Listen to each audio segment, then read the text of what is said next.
Hey, I'm Ray. If you take a closer look at what I have said before about the listing principle and the pyramid principle, you can basically see that both of them are created on the basis of logic. But something interesting is that sometimes a rational communication is not so useful for communication in the work, which is the place where rationality is particularly taken seriously. If you want to educate the workers about construction safety, instead of reciting the rules from the contract and telling them they have to buckle up, wear helmets, tie down their tools, it's probably more effective to tell a story about a worker who crashed Rolls-Royce with his hammer because he didn't want to follow the rules. So an interesting story can transport listeners. It's like putting on VR, virtual reality devices. And the story that I just mentioned just now is by raising the fear inside them and prompt them to obey the rules. But what makes a story interesting? I think a good story resides in slowly building up the plots, paving the way for the final endings. That is to say, time is very important. So next time if you're about to open your mouth, tell a story, we need to think about if listeners are available. We need to take their time into consideration. So for example, if you come across your boss in the elevator and he asks you about the current situation, about the new project, it's definitely inappropriate to bring up all the details, all the minor problems that you encounter in the project because he didn't have that kind of time to hear it. But telling a story does not equal to rambling or do some detailed account. Just like Emma Cote, whoever worked for Pixar, which is an animation company, and she said that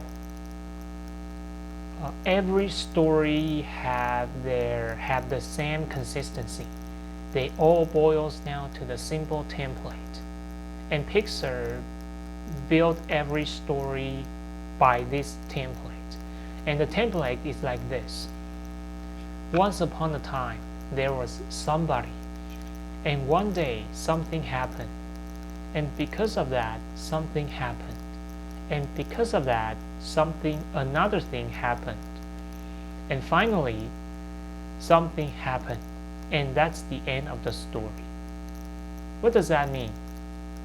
As you can see, every story has their characters. And these characters, they live in their own life. And someday, something different happened. They experience something different from their past experience. And these events make characters to take actions, and actions lead to another event and another actions, and so on and so on. And finally, chain reactions settle down, and their life reach a new equilibrium, and that's the end of the story. So every stories apply to this kind of template. So if I simplify Harry Potter, Harry Potter could be like this. Harry Potter's parents was dead when he was young. So Harry was raised up by his aunt and uncle. One day he received a letter and he knew that he got powers. So he went on to the magic school And one day, a bad guy in Magic World wanted to kill Harry and take his power. So Harry fought for him. Harry had a fight with Voldemort, and finally Harry won, and the whole magic world back to peace again. So a good story is basically the interaction of main characters, key events, and following actions, and the meaning behind the story is the point we try to get across. So next time, don't just telling something rational. Put some emotions into use. That could make your communication more effective and more useful. So that's today's video. I'll cover a lot more templates about story next time. I'll see you next time.